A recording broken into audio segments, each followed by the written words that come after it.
Is India vegetarian country और myth Amroha controversy क्या है, इस वीडियो में हम समझने की कोशिश करेंगे। इंडिया को अक्सर एक वेजिटेरियन नेशन के तौर पर देखा जाता है, लेकिन उत्तर प्रदेश के अमरोहा जिले में हाल ही में पेश आया एक इंसिडेंट इस मिथ को तोड़ता हुआ नजर आता है। एक 7 साल के बच्चे को नॉन वेज बिरयानी लाने के लिए और उसे क्लासमेट के साथ शेयर करने पर अलेजली स्कूल से निकाल दिया गया। और ये कंट्रोवर्सी हमारी तहजीब और खाने की आदतों के दरमियान मौजूद जिस तरीके के टेंशंस को उभर रहे हैं, जिस तरीके की रिफ्ट बढ़ती जा रही है, लोगों के ऊपर गोश्त खाने के लिए या मीट खाने के लिए जिस तरीके से शक की निगाह से देखा जा रहा है, जिसके चलते लिंचिंग जैसे केसेस भी सामने आ रहे हैं, उस पर एक सवाल उठाता है, कानून पर एक सवाल उठाता है, रूल ऑफ लॉ पर एक सवाल उठाता है। क्या इंडिया वाकई में एक वेजिटेरियन है या डाटा कुछ और बताता है? अगर हम डाटा की बात करें तो यह तस्वुर कि ज्यादातर इंडियंस शाकाहारी हैं, डाटा से सपोर्ट नहीं होता है। डाटा क्या कहता है? नेशनल फैमिली हेल्थ सर्वे 2019 से 21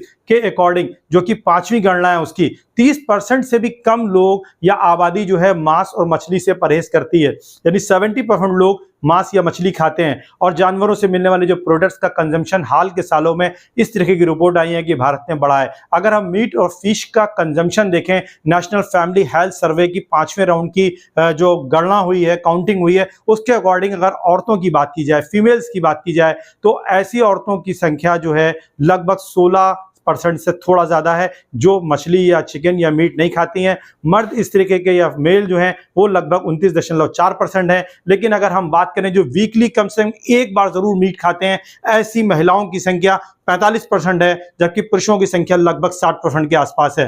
तो आप मोटे तौर पर यह कह सकते हैं कि एनएफएचएस के जो डाटा है वो वीकली मीट खाने वालों की संख्या में एक सिग्निफिकेंट इंक्रीज को जो है दिखा रहा है। और खास तौर के अगर हम मेल की बात करें तो ये ट्रेंड दिखता है कि इंडिया पूरी तरीके से अब वेजिटेरियन नेशन नहीं रह गया जिस तरीके की मांग की जाती है। और इसी बैकग्राउंड में आप उस बच्चे को समझिए जो बिरयानी लेकर के स्कूल पहुंच गया था, सिर्फ 7 साल का था, और उसने अपने क्लासमेट के साथ नॉन वेज बिरयानी को जो है शेयर किया, जिसके चलते उसे स्कूल से निकाल दिया गया। हालांकि उसके खिलाफ स्कूल प्रबंधन और प्रिंसिपल के खिलाफ जांच चल रही है। बीएसए की रिपोर्ट का क्या हुआ अभी इस तरह की कोई जानकारी नहीं आई है। लेकिन अगर हम प्रोडक्शन की बात करें, मीट प्रोडक्शन की बात करें, तो इंडिया ग्लोबली कई एनिमल प्रोडक्ट्स की अगर प्रोडक्शन में देखा जाए लीडिंग रोल प्ले करता है। हालांकि ज्यादातर स्टेट्स में जो काउ स्लाइटरिंग है उस पर पाबंदी है, उस पर बैंड है, और उस पर बैंड रहना भी चाहिए, क्योंकि गाय भारत में सेंसिटिव इशू है, लोगों की आस्था से जुड़ा हुआ है, हिंदूज की आस्था से जुड़ा हुआ है। लेकिन काउ स्लॉटरिंग के अलावा, गौ के मीट के अलावा भी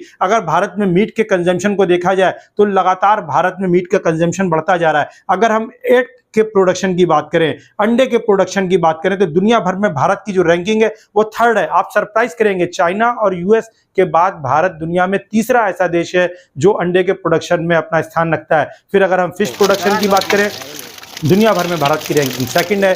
अगर इसी तरह और फिर इस फिश का इकोनॉमी में कितना बड़ा कंट्रीब्यूशन है आप इसका अंदाजा लगा सकते हैं। मेजर इंडिया एक्सपोर्टर है। फिर बफेलो मीट की अगर बात की जाए, यानी जिसे बफ मीट कहा जा रहा है, वो उसके उत्पादन में भारत की पहली रैंकिंग। दुनिया का सबसे बड़ा एक्सपोर्टर भारत है। और आप अगर इस पूरे प्रोडक्शन को देखें तो भारत ने जिस तरीके से अपने को आगे बढ़ाया है वो भारत के लिए फॉरेन रिजर्व इकट्ठा करने का एक बहुत बड़ा जरिया है। फिर गोट मीट प्रोडक्शन की बात की जाए, बकरे के मीट की बात की जाए, तो दुनिया भर में भारत 2nd स्थान रखता है। डिमांड इसकी लगातार बढ़ रही है, एक्सपोर्ट काफी हो रहा है, खास करके मिडिल ईस्ट के देशों में अगर देखा जाए तो बकरे की गोश्त की डिमांड बढ़ती जा रही है, वहां उसका एक्सपोर्ट बढ़ता जा रहा है। तो ये वो चीजें हैं जो इस बात को इंडिकेट कर रही हैं। फिर अगर हम इकोनॉमिकली पॉइंट ऑफ व्यू से देखें तो ये जो मीट का पूरा प्रोडक्शन है और उससे जुड़ा हुआ जो एक्सपोर्ट है वो हमारे एग्रीकल्चर के लिए एक तरीके से सब्सिडरी उसका सेक्टर है, और वहां पर वो लोगों को रोजगार देता है जो ग्रामीण क्षेत्रों में रहते हैं। और ऐसे लोगों की इकोनॉमी, यानी गांव की में अगर किसान की हमें आय को दुगना करना है, जो कि सरकार का इरादा है, सरकार की योजना है किसानों की आय को दुगना करना,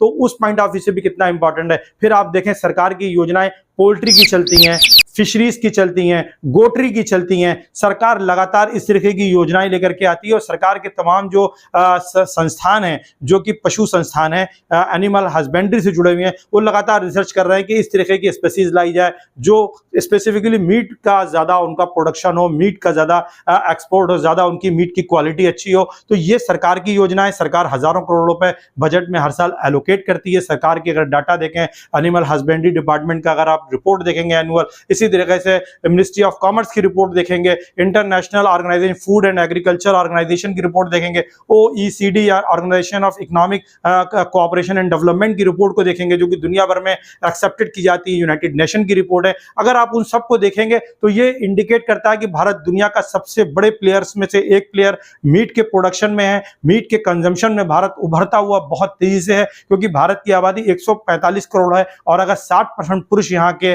मीट खा रहे हैं, 45% महिलाएं अगर वीकली एक बार वो मीट के किसी न किसी फॉर्म को, फिश को, एग को, चिकन को, मटन को वो कंज्यूम कर रहे हैं, तो आप लगा सकते हैं अंदाजा कि कितना भारत में मीट की डिमांड है और कितना बड़ा इसका प्रोडक्शन है। इसके बाद भी मीट पर सवाल उठाना ये एक बहुत बड़ा सवालिया निशान खुद सरकार पर लगाता है, समाज पर लगाता है, और क्या पीछे इसकी राजनीति हो सकती है ये भी सोचने और समझने की बात है। क्योंकि अगर हम देखें, इंडिया ने बफेलो मीट के ही एक्सपोर्ट की अगर बात करी जाए तो 2023 में भारत ने $3.2 बिलियन से ज्यादा का बफेलो मीट एक्सपोर्ट किया है। और अगर आप लेदर देखें जो उससे मिलता है हमें, अलग अलग मीट्स के जो जानवर हैं उनकी खालों से जो हमें लेदर मिलता है, और फिर लेदर से जुड़े हुए जो प्रोडक्शन होते हैं, चाहे शूज हो, बैग हो, जैकेट्स हो, वो सबके अगर एक्सपोर्ट को शामिल कर लिया जाए और जो लोगों को रोजगार मिला हुआ है तो इकोनॉमी में कितना बड़ा कंट्रीब्यूशन आता है इसका आप अंदाजा नहीं लगा सकते। फिर इसके बावजूद एक छोटी सी घटना पूरी दुनिया में सुर्खियां बटोरती है कि एक 7 साल के बच्चे को इसलिए स्कूल से निकाल दिया गया क्योंकि वो बिरयानी लेकर के आया था, और वो बिरयानी वेज बिरयानी नहीं थी, नॉन वेज बिरयानी थी। हालांकि ये भी एक कितना आयरनिकली है कि जिस देश में वेजिटेरियन की मांग की जाती है, वेजिटेरियन की बात की जाती है, उसी देश ने veg biryani, veg kofta, veg kebab, ना जाने कितनी चीजें जो मीट से जुड़ी हुई हैं उनको वेज में कन्वर्ट करके भी खाने का अपना शौक पूरा करना चाहते हैं। तो ये भी एक बड़ा सवाल है, इस पर भी सोचना चाहिए कि हम कोफ्ता क्यों बनाते हैं। कोफ्ता तो मीट का प्रोडक्ट है, बिरयानी तो मीट का प्रोडक्ट है,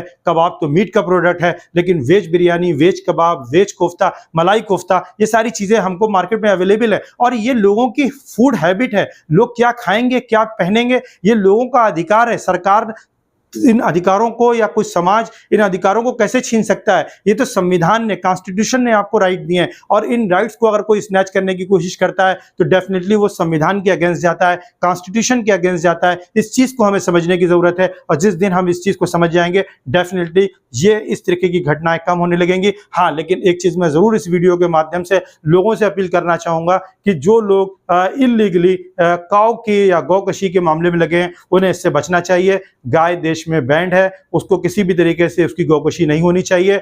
ये हिंदुओं की आस्था से जुड़ा प्रश्न है, किसी की भी आस्था है उसका सम्मान किया जाना चाहिए, और यही एक अच्छे नागरिक की पहचान है। और एक मुसलमान अगर कोई अच्छा होगा, जो अपने प्रॉफिट को मानता होगा, उनकी टीचिंग पर चलता होगा, तो डेफिनेटली वो जरूर इन चीजों से बचेगा जिन चीजों को कानून ने बैन कर रखा है। कैसा लगा ये मेरा एनालिसिस, इसको जरूर आप जो है कमेंट जरूर करें, शेयर जरूर करें, लाइक जरूर करें। और देखिए, चैनल अभी छोटा है, इसमें आपके एफर्ट्स, आपके कंट्रीब्यूशन की बहुत ज्यादा जरूरत है। चैनल को ज्वाइन कर लें, ज्वाइन करने के बाद आपको कई तरीके के उसके बेनिफिट मिलेंगे, जिसमें हम आपके साथ पर्सनल इंटरेक्शन कर सकते हैं। आपको कई सारी की अगर किसी सवाल जवाब कुछ भी करना है तो आप हमसे डायरेक्ट कांटेक्ट कर सकते हैं। आप हमारे व्हाट्सएप चैनल को भी लाइक कर लीजिए, वहां आपको वीडियो अपडेट मिलता रहेगा। इसी तरीके से आप हमारे इंस्टाग्राम को और थ्रेड को भी फॉलो कर सकते हैं, फेसबुक पेज को फॉलो कर सकते हैं, जिनके लिंक डिस्क्रिप्शन में दिए हुए हैं।